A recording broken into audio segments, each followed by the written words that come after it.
योग क्रांति परिवार के YouTube चैनल पर आप सभी का स्वागत है। हमेशा की तरह एक बार पुनः मैं आप सभी के सामने लेकर आया हूँ योग का एक नया वीडियो। लेकिन शुरुआत करने से पहले आप सभी से कहना चाहूँगा कि यदि आपने अभी तक हमारा चैनल सब्सक्राइब नहीं किया है तब आप सब्सक्राइब कर लें, साथ ही साथ लाइक करें, शेयर करें और कमेंट भी करें, क्योंकि योग में आने वाली वैकेंसी की जानकारी सर्वप्रथम हम आपको देते हैं। यूजीसी नेट, वाईसीबी या योग के अन्य एग्ज़ाम हों तो इनकी तैयारी भी बहुत ही ज़्यादा अच्छे तरीके से करवाते हैं। योग की कोई भी लेटेस्ट अपडेट या वैकेंसी हो तो वह भी सर्वप्रथम बताते हैं। आज हम बात करने वाले हैं हठ योग प्रदीपिका पार्ट नंबर 4 की। इससे पहले हठ योग प्रदीपिका के 3 पार्ट मैं बना चुका हूं। यदि आपने नहीं देखे हैं तब वह आप देख लीजिए, डिस्क्रिप्शन बॉक्स में उनकी लिंक भी दी है। 2017 से लेकर 2019 के मध्य किस तरह से प्रश्न पूछे गए हैं उनके ऊपर भी एक वीडियो बनाया है, जिसकी लिंक भी डिस्क्रिप्शन बॉक्स में दी गई है, आप चाहें तो देख सकते हैं। आज हम लेकर आए हैं 4 नंबर पार्ट और देखते हैं आज का पहला प्रश्न। कपालभाति का वर्णन दूसरे अध्याय के 36वें श्लोक में किया गया है। प्रश्न आपसे पूछा जा सकता है कि हठ योग प्रदीपिका में कपालभाति का वर्णन कहाँ पर किया गया है, तो आपको मालूम होना चाहिए दूसरे अध्याय के 36वें श्लोक में कपालभाति का वर्णन किया गया है। आज का अगला प्रश्न। कपालभाति से कफ रोग दूर होते हैं, चेहरे में चमक आती है। यहाँ पर कपालभाति के लाभ बताए गए हैं। आपसे प्रश्न पूछा जा सकता है हठ योग प्रदीपिका के अनुसार कपालभाति का लाभ है। 4 ऑप्शन आपके समक्ष होंगे, सही ऑप्शन आपको चुनना होगा और यहाँ पर सही ऑप्शन आपके दिए गए हैं। तो आज का अगला प्रश्न है, मुद्रा शब्द मुद्र धातु से बना है जिसका अर्थ है प्रसन्नता। यहाँ पर आपको मालूम होना चाहिए कि मुद्रा शब्द जो है वह मुद्र धातु से बना है और उसका अर्थ होता है प्रसन्नता। आज का अगला प्रश्न। हठ योग प्रदीपिका में 10 मुद्रा का वर्णन किया गया है, जिनके नाम हैं महामुद्रा, महाबंध, महावेध, खेचरी मुद्रा, उड्डयन बंध, मूलबंध, जालंधर बंध, विपरीत करणी मुद्रा, वज्रौली और शक्ति चालिनी। प्रश्न आपसे पूछा जा सकता है हठ योग प्रदीपिका में कितनी मुद्राओं का वर्णन किया गया है, तो 10 मुद्राओं का वर्णन किया गया है, जिसके अंतर्गत कुछ बंध भी हैं, इसका भी आपको नॉलेज होना चाहिए और उन 10 मुद्राओं के नाम भी आपको मालूम होना चाहिए। तो 10 मुद्राओं के नाम एक बार पुनः सुन लीजिएगा। महामुद्रा, महाबंध, महावेध, खेचरी, उड्डयन बंध, मूलबंध, जालंधर बंध, विपरीत करणी, वज्रौली और शक्ति चालिनी। आप इन सभी को एक कॉपी में नोट कर लीजिएगा और यदि आप नोट नहीं कर सकते तब आप PDF ले सकते हैं, लेकिन पहले कोशिश करिएगा आप कॉपी में नोट कर लें। आज का अगला प्रश्न है, मूलबंध का वर्णन तीसरे अध्याय के 60वें श्लोक में बताया गया है। यहाँ पर आपको बताना होगा कि मूलबंध का वर्णन हठ योग प्रदीपिका में कहाँ पर किया गया है, तो तीसरे अध्याय के 60वें श्लोक में किया गया है। आज का अगला प्रश्न। महाबंध के लाभ। अपान और प्राण की एकता होती है, मलमूत्र की कमी होती है, बूढ़ा व्यक्ति भी जवान हो जाता है, शरीर की अग्नि प्रज्वलित हो जाती है, सोई हुई कुंडलनी जागृत हो जाती है। यहाँ पर मूलबंध के लाभ बताए गए हैं। ध्यान रखिएगा, जो बहुत सारे प्रश्न आ रहे हैं वो आपके हठ योग प्रदीपिका, घिरण्य संहिता आदि से ही आ रहे हैं और हठ प्रदीपिका में मोस्टली जो प्रश्न पूछे गए हैं वह लाभ से संबंधित पूछे गए हैं। यदि आपने हमारा वीडियो देखा है 2017 से 2019 के मध्य आए हुए प्रश्न के बारे में जो वीडियो बनाया था वो यदि आपने देखा है तो आपको मालूम होगा कि लाभ से बहुत सारे प्रश्न आ रहे हैं। यदि नहीं देखा है तो प्लेलिस्ट में जाकर देख लीजिए या फिर आप हमारे डिस्क्रिप्शन बॉक्स में जाकर देख लीजिएगा। आज का अगला प्रश्न, प्राण और अपान का आपस में मिलन मूल बंध में होता है। प्रश्न आपसे पूछा जा सकता है, प्राण और अपान का मिलन कहाँ पर होता है हठ प्रदीपिका के अनुसार? तो मूल बंध में होता है। आज का अगला प्रश्न, जालंधर बंध का वर्णन तीसरे अध्याय के 70, 71 एवं 72वें श्लोक में किया गया है। यहाँ पर ज़्यादा समझाने की ज़रूरत नहीं पड़ रही है, क्योंकि सिर्फ मैं लाभ और उनके अध्याय के नाम, श्लोक के नाम बता रहा हूँ। यहाँ पर मैंने विधि नहीं बताई है।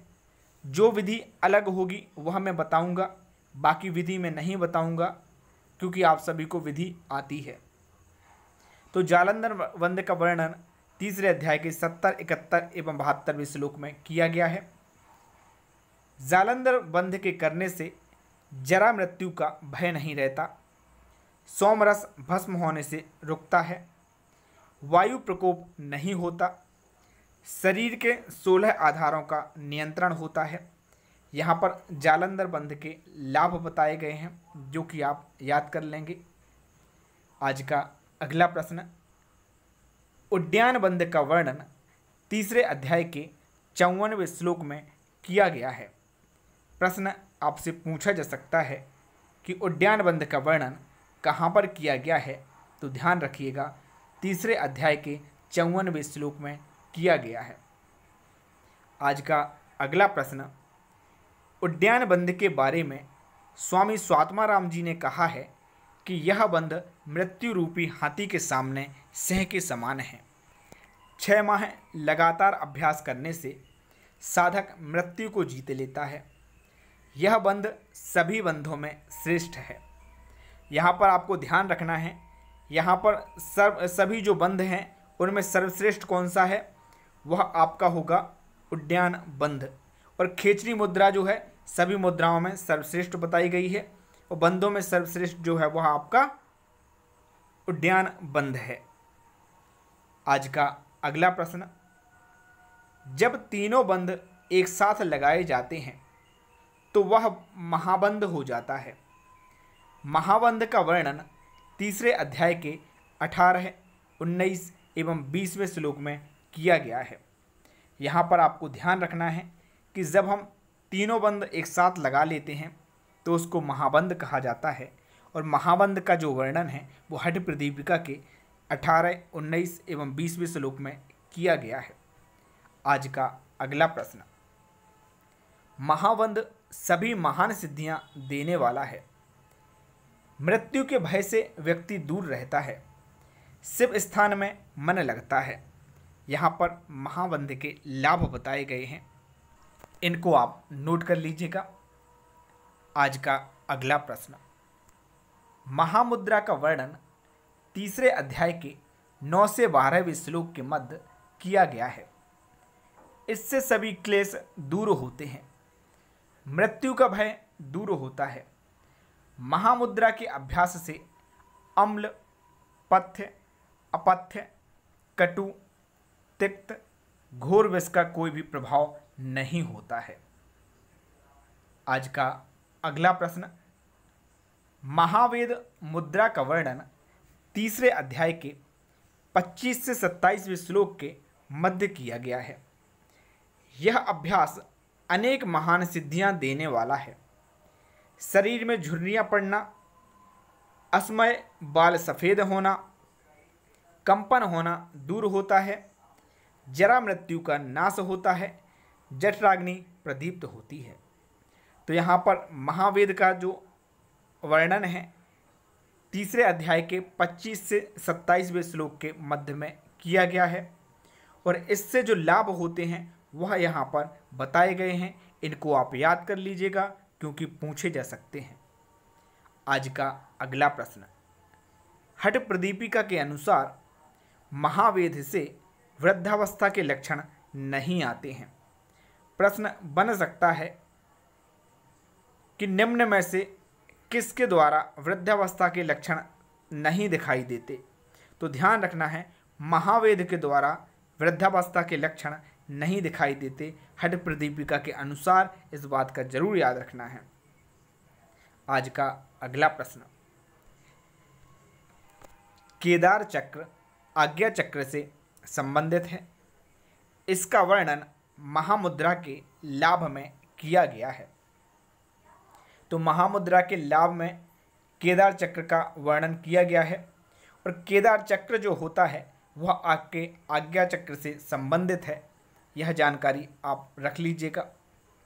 आज का अगला प्रश्न, महावेद मुद्रा के किए बिना इससे पूर्व किए गए महाबंध और महामुद्रा का फल नहीं मिलता है।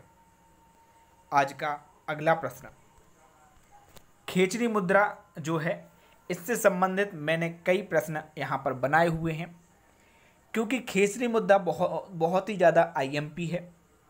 खेचरी मुद्रा से कई प्रश्न पूछे जाते हैं और यदि आपने देखा है 2017 से 2019 के मध्य वाला वीडियो, तो उसमें भी आपने देखा होगा खेचरी मुद्रा से संबंधित प्रश्न पूछे गए हैं।